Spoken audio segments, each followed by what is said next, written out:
In the name of the Father, and of the Son, and of the Holy Spirit. Amen. There's a number of science fiction films, stroke end-of-world films, that the theme usually is suddenly we discovered that we are not alone in the universe, all right? And it's usually not a good discovery, all right? And we wonder why we bothered sending out all these messages. And one of the great iconic images is of a kind of classical view of the planet Earth from space. And then into the screen comes this incredibly huge spacecraft kind of coming in and blocking out Earth. I mean, no, we're not alone, and it's not good news, you know? And what's interesting about these, there's quite a number of these films of various kinds like this, is the sense, two things. One is the sense in which suddenly humanity comes together in the face of this threat, you know, of whatever it is. But more importantly is a sudden kind of shock and stunning, it just throws everybody into a loop that we're not alone, that there is something else out there. And it makes you realize how much of our lives in the day-to-day is just run on the assumption that this world is all there is. The word we use for that is the word imminent. Imminent is, the way we use it colloquially often is something close by, like the bus is coming imminently, in theory anyway, you know, and so on. And within a theological or Christian sense, we talk about God being imminent to us, and Advent particularly is a time when we remember that God came to be one of us in the form of that baby at Bethlehem. And the first Sunday of Advent is when we remember not only that he came then, but that he's going to come again. The first Sunday of Advent is when we focus on the second coming of Jesus. The word Adventus is the Latin word for come, and so we have the season of Advent, and it has this dual purpose of Jesus coming second time, but also as waiting. So there's a waiting period now in the lead up to Christmas as we theoretically wait, as in that reading from Jeremiah and our hymns as well, waiting for that first Advent, but also nowadays waiting for that second Advent when Christ will come again.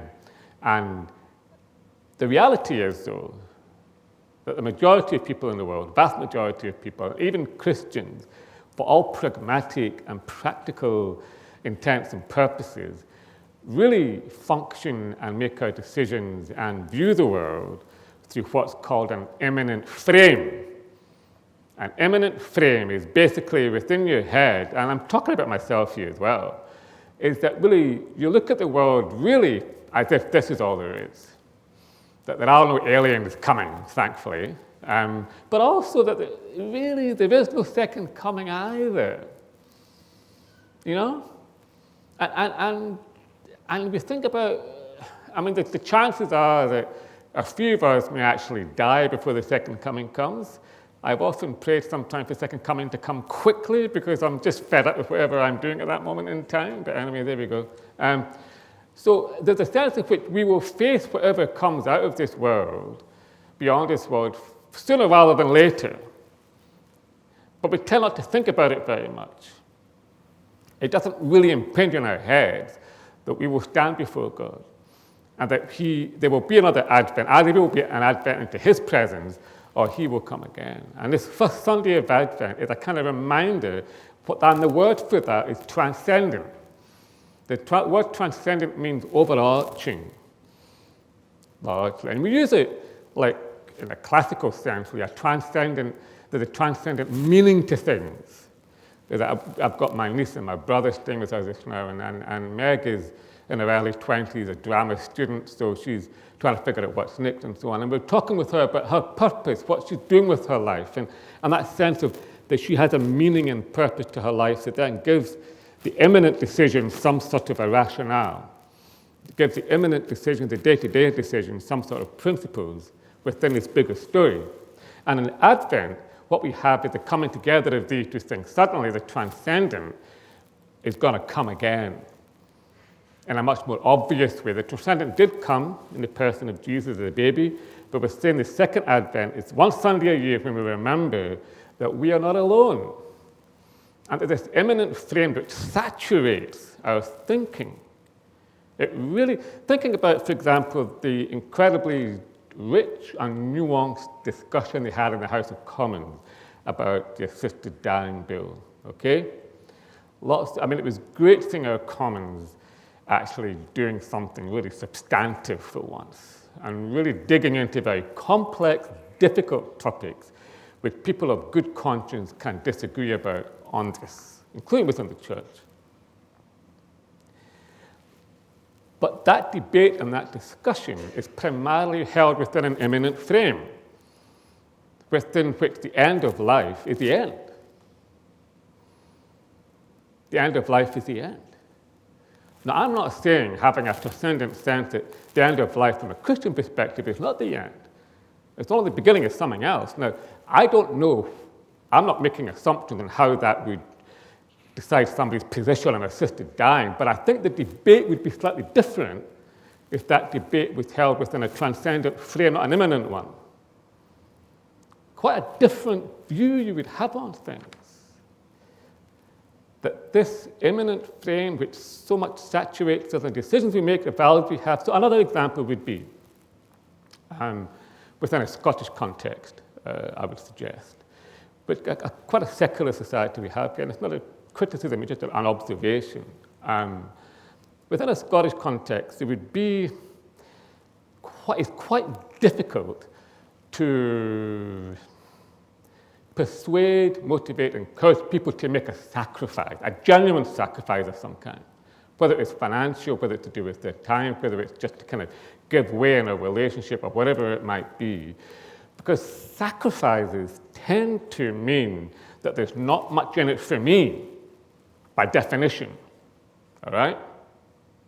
Now, Christians, or people of other faiths, to be honest, because they have a transcendent story, sacrifice, whether it's what we do with our time, like coming here on a Sunday morning instead of staying at home and having a square sausage with a roll and watching telly or whatever, sacrifice you make with your money, what you give to the church, with your servicing here, people help out in the streets or whatever. Sacrifice makes a different sense within a transcendent frame. A lot of what Christianity calls, when Jesus says, lose your life to find your life, when Jesus says, die like a seed in the ground, when Jesus said, take up your cross and follow me, none of that makes sense within an immanent frame. It doesn't. It simply doesn't make sense. What we do here doesn't make sense if this is all there is. Another example would be forgiveness. Miroslav Volf, a Croatian theologian I've mentioned in the past, now in Harvard, has written a lot of work about forgiveness and the power of forgiveness and how the cycle of violence that goes on and on and on. We think of it today in Sudan, particularly. It's horrible what's happening in Sudan. It's off the press and other parts of the world, and especially within Israel and Lebanon and Gaza at the moment. The cycle of violence is never ending. Within an immanent frame, that will never end. There's absolutely no point in forgiving your enemy within an immanent frame. Because if they hurt you, you're supposed to hurt back. Whereas for Christians, we have this notion of sacrifice, that there's this bigger story, there's this larger transcendent purpose to the world, that God sent his son and Jesus lived and died for us. And so Christians, and this is something Miroslav Volf unpacked very powerfully, we have a motivation for forgiveness, radical forgiveness. It makes no sense, humanly speaking. But we are called to make that painful sacrifice. And all of us may be in situations, in friendships, in relationships which are stuck in a stalemate.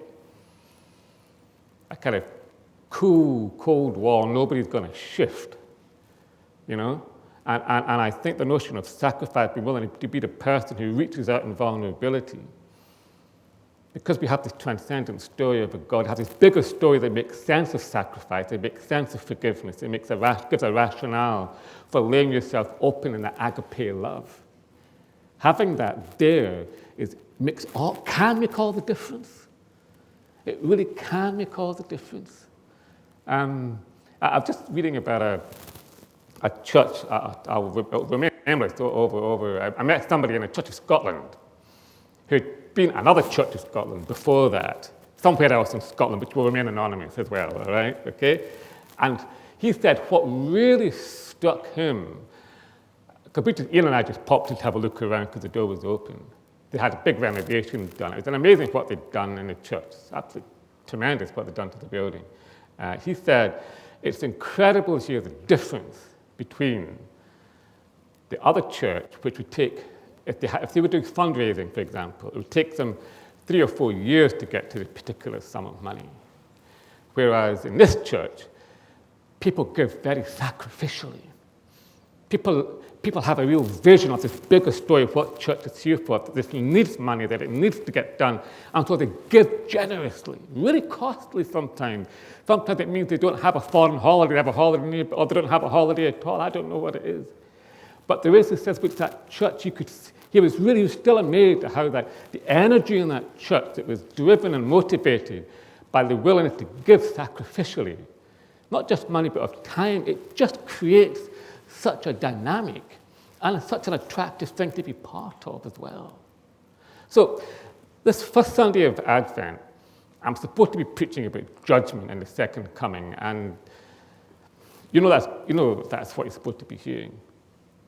But what I wanted to do today was just to really bring the juxtaposition of this immanent and transcendent view of things together, because that is at the heart of these readings. And yes, the reminder that we will have to give an account for our lives one day. And yes, the reminder that all the longing, you read that passage from Jeremiah and you think about the people in exile, people in Lebanon moving back to their houses and seeing their villages destroyed, people in northern Israel trying to go back to their houses, and just it's so resonant, that passage from Jeremiah that Catherine read. People longing for change. Advent is a time which gives us hope that change will come one day. Maybe a long time coming, but it will come. That transcendent story one day will finally arrive, and it will be the only story in town anymore. And the immanent and the transcendent will be together, and there will be no more separation. There will be no more crying or pain. There will be no more death. And that wonderful vision of Revelation, which in some ways is the kind of bookend of Advent. Advent starts and Revelation is the end, when that final coming together of that bigger story and our personal story. So I just want to leave you and myself with that challenge as we go into the rest of this week. How much does that transcendent story affect how I think? How much does it affect my decisions? How much does it motivate and inspire me? And I'm pleased to come this evening, a journey event this evening, and we'll be exploring more about how we wait well.